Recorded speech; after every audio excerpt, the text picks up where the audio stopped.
had short legs, thick as tree trunks.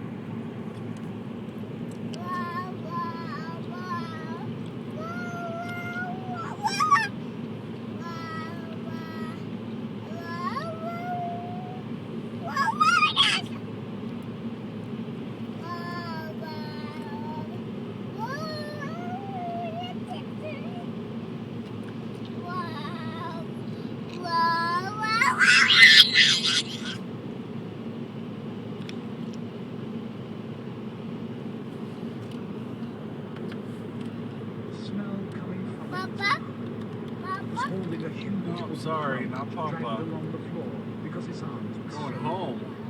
The troll stopped next to the doorway and peered inside. Waggled its long ears, making up his tiny mind, then slouched slowly